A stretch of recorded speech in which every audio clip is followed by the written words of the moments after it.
All right. Well, I'm here with Ben. Ben, thank you for your time. I know you're super busy, and you're indulging me in my little exercise here.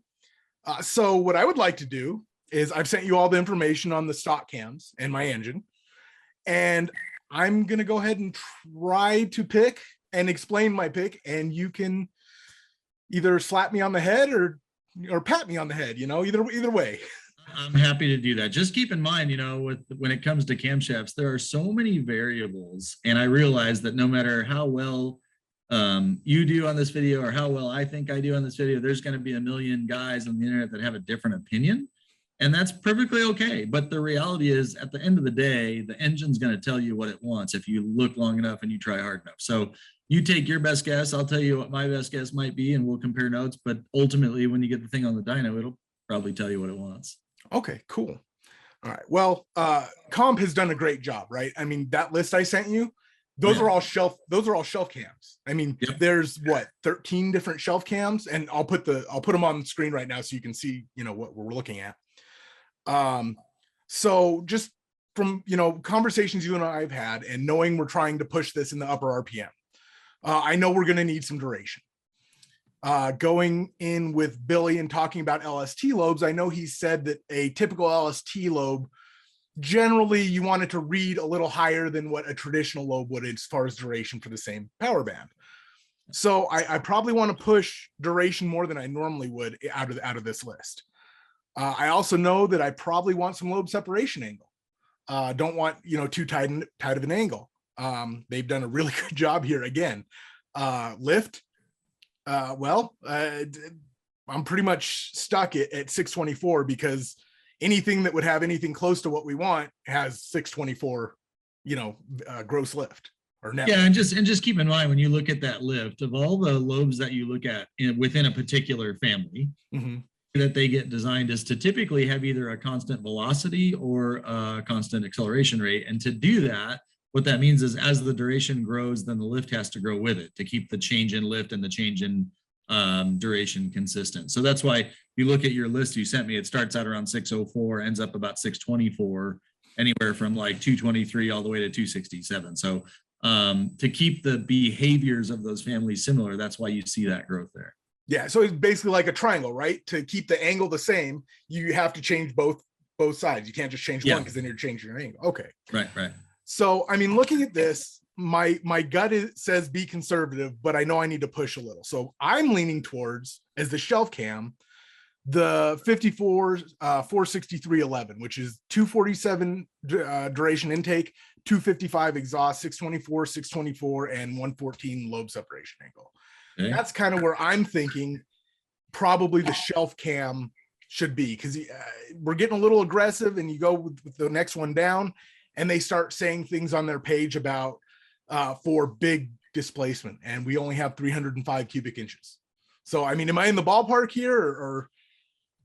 I'll tell you what I think. I think it would absolutely be in the wheelhouse that I would be looking for if I was looking at a normal LS engine displacement. So you have a couple things happening here. So you're right. Typically, to go upstairs in RPM, you're going to need more duration. But one thing I think a lot of people don't always associate is the idea that the engine is really supply and demand.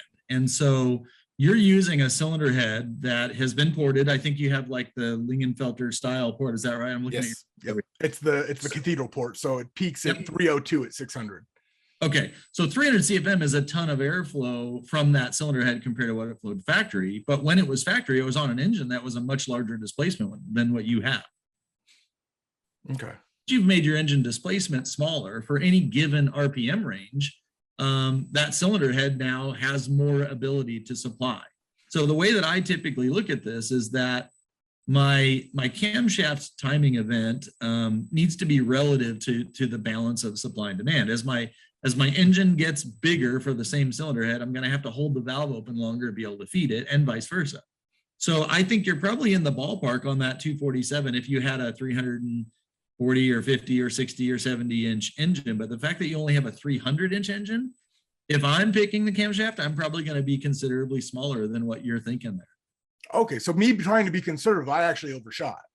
Absolutely. I really feel that because you've made the engine smaller, especially the stroke. if I'm picking this, I would be down in that like 223 range. So something like that 54, 457, 11, 223. And I'll be honest with you, Greg, I do this type of math. I typically will take like engine displacement times the RPM I want to get to, and then compare that to CFM flow of the head and all that. And I would come up with a way smaller number than even that 223 cam that I'm suggesting now. However, one thing I know about these engines from real life experience is that the duration of the lobe that we put in there is never what the valve actually sees, especially with all the bending and deflection of the push rod and the rocker and the bolts and all that stuff. So I tend to often step up a number of sizes there in the catalog than what my math purely suggests, you know, and in severe applications where we're doing tons and tons of RPM, it's not uncommon to see 10 or 12 degrees smaller duration at the valve than what the camshaft's asking for. Okay. Okay. Now with the parts I have, I mean, obviously they're not, you know, your crazy Spinal Tap style parts. These are all shelf parts. Right. So we're probably going to see a little more deflection because we're spinning it so hard, right? Possibly, but keep in mind your spring loads are a lot less too, right? So, you know, when you talk about the Spinal Tap engine, that thing had like 1,230 pounds of spring pressure open. So there's a lot of hammer there to hit with. So you may not be as bad as you think, you know. I think the biggest disconnect really is that if you have a smaller engine and a bigger cylinder head, you'll find that the engine's going to tell you it doesn't need the valve open as long as it traditionally would to fill that cylinder. So that's why I digress just a little bit from you. I wouldn't call that spanking you or degrading you or anything. But if it was me and you said, hey, you get one chance, where would you start? I would think somewhere closer to that 220 mark, 223, something like that. But I would be prepared to go up and down from there as we dyno this thing and see what it really wants. Okay, well, and that's one thing that Comp has been very gracious about. They have also offered a completely custom cam. Yep. So if you, well, I mean, we could try to spec that now, or we could wait and see what the engine wants. There's nothing saying we have to order it right now. So I would not need to go to a custom camshaft just yet, given that they have, what'd you say, 13 different available. It's sort of like, you start splitting hairs in there as far as like, oh, I need this to be my one special thing. But if you got a second, I got my buddy George Bryce calls this the AARP calculator. Yes. Yeah. For sure. Do the math. Yeah. So let's do it. All right. So your engine's 305 and you want to 7,500, right? Yeah. So 305 times 7,500 divided by 3,456 tells us that the engine needs, I'm going to round here to 662 CFM. Now, your cylinder head's got, I think he's 302? 302 at 600, yeah. Okay, but that's each port. And you've got 8 of those. 8 times 302 means you have a total of 2,416 CFM available, right? So thinking about it logically, our camshaft is the door or the window to connecting the demand of the cylinder, pistons going up and down, supply of the cylinder head. So what we need is the cylinder head availability only has the opportunity to fill that cylinder during the number of degrees duration the camshaft is open, right? So looking at our choices there, if we start with yours at 247, so 247 degrees of duration is out of a total of 720. So dividing that out, I get that's 34.3% of the entire engine cycle, right? So what you could do is you could take the 662 CFM required and divide it by 34.3%. So 662 divided by, what did I say, 33? 34.3, I believe. 34.3, okay, 662 divided by 0.343. So you only need to accomplish that 1,930 total CFM. And you have 2,416 available, which means that with more CFM available, you don't have to have the camshaft window open as long as you do. Keep in mind, this is all just back of the napkin theoretical math, doesn't account for lash and, you know, deformation of your parts and bending and all that. But at this point, we're way overkill on what you would need. So I have not done this math yet, so I might look stupid too, but let me try the 223 here. Okay. A 223 degrees out of 720 is only 30.9% of the cycle, so about 4% under there. So 662 CFM of, and keep in mind, that's also assuming 100% volumetric efficiency for the engine. Okay. I'm going to divide that by 0.309. And then it says that I need 2,142. So still my 223 shows up as bigger than you actually need. But keep in mind that what you end up calculating here will always be smaller than what the engine really needs, because basically you're going to have to account for that bending and deflection and push rods and whatever. So, you know, that 30.9, theoretically, you could go all the way down to that 215-degree camshaft.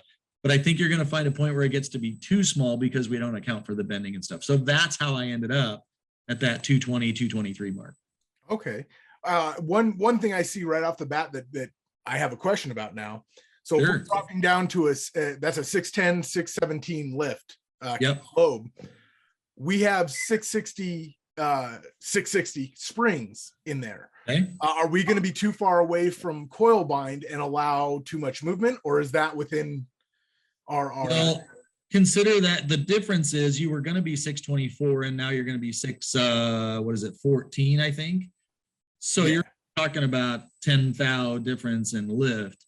So whatever distance to bind you had before, you're going to be 10 thousandths farther unless you slide a 15 thou shim in there or something. But your point is correct in that we care way more about the distance to bind than we actually do about what the loads are when we get there. So if it was me, I would shim it up to have the same distance to bind no matter which of those lifts I was using. Okay. So I mean, that's definitely easy enough to do. I mean, shims are easy. Yep. Well, cool. So, this is awesome. I mean, I thought I was being conservative and I actually overshot. I've never been a cam picker. Like it's been my experience that almost everybody, myself included, we tend to over camshaft stuff, and the engine will surprise you. The better the cylinder head is, the less cam you actually need. Or if you have the same head and a smaller engine, you just find out it just doesn't need to be open as long as it does. And we give away so much of the bottom end and we give away so much torque that we could have had for free without sacrificing the top end. Now, maybe I'm wrong. Maybe this thing wants 275, but I kind of doubt it. I think we'll get this thing on the dyno and you'll find out we can probably be even smaller than what we're talking about and not give up a whole bunch. See, that's super interesting. And I'm not going to lie. I was going to cheat. I was going to run everything through DynoSim. I've been talking with Billy, and DynoSim can't really accurately model the LST lobe yet. Not only that, but it doesn't accurately account for things like push rod bending and rocker arm deflection, and the whip effect that happens. Think about when you take that push rod. If you bend it, it's a diving board. At some point, it's coming back, and you don't know what that RPM is going to be. It's not uncommon. You'll be on the dyno sometimes, and right before the valves start floating, it'll suddenly make more power. Well, that's because it's getting way more lift than it's supposed to have. It's lofting but it's dirt biking it, right? It's landing nicely. So for one brief window in time, it's working great. Yeah. So you go in there and you fix that part, and then it makes less power, and you're like, oh, that's no fun. I want to go back to the way it was. That's what I would share with you right now, based on my experience and a little bit of AARP work here on the calculator. My gut says you're going to end up being way smaller than you think, simply because the engine is a lot smaller. Okay, well, I'm totally okay with that and making noise. Sorry. Just hold any calls for me. So then we're looking at we're looking at 457 or 458. So are we looking at the 610, 617 or the 614, 621? I could go either way. If it was me, I think I would look at the 223, 231, 610, 617 on that 112. Okay. I think that will give you a pretty healthy bottom end without sacrificing a bunch on the top. And okay. To go up and down from there, swap a couple of cams out and try it. But that's where I would be starting based on engine size and cylinder head flow. Okay, very cool. Well, like I said, I trust you. I'm not a cam picker. Don't do that. No, please. I've seen what happens on your dyno, so I trust you. So I'm great. I'm good with that as a starting point for this project, and I feel like it's going to be funny because Comp offered a custom cam as well, and I'm going to tell them, hey guys, we may not need that. So. Well, I mean, only because they have so many options there already, but a lot of it comes down to, what can they do with the existing cores they have. You're not going to probably find a core that you can do a 223, 231 with, say, 116 or 118 lobe separation angle, because they don't have any, you couldn't move the lobe that far without cutting through the case hardening on the base circle. So yeah. I mean, Yeah, I guess I'm sure we could, some crazy billet tool steel, custom sure. hardened. But I mean, at that point, we're talking about what, a $1,200 camshaft? Yeah, you're going to end up with a cam that costs more than the whole engine, right? Yeah, like that's not what this is about, right? This is about Right. using regular available parts. Yeah, and given the list that they have, we could be off a long way and still not need a custom camshaft because they have so many opportunities for us. That's very cool. And that I hate to sound like I'm like sucking up, but that's, I think, partially due to what you and Billy did with Spinal Tap. I mean, you guys. I mean, I just ran it. Billy did all the hard work, and I just sort of wrote checks here and there and then screwed it all together and ran it on the dyno. I just hold my breath for about 60 seconds while I pulled the throttle. So he did the vast majority of work on that. I can't take a lot of credit there, but it was. Yeah, yes, you can. I mean, you guys, I'm not minimizing what Billy did, but yeah. It was a team effort for sure. Yeah. So, all right. Well, cool. Well, thank you. I'm going to go order a cam right now. Awesome. And it's nice in this environment to be able to order a shelf cam. I'm not going to lie. No kidding. You're not lying, man. The fact that it's available is pretty darn awesome because it's tough out there right now. Yeah. So sweet. Well, with this, I think we're getting a lot closer to getting this thing on the dyno. Very cool. I'm excited to help you and see how terrible my cam choice is. Well, let's just hope it stays together on the dyno and I don't do something stupid like forget to torque the head bolts or something, or head studs, because I have studs. I don't. As long as you get the rod bolts tight, the rest will be okay. All right, so I will remember that. Only Ben said you'll only have to tighten the rod bolts. That's it. All right. Well, thank you. I appreciate it. As always, happy to help and happy to learn.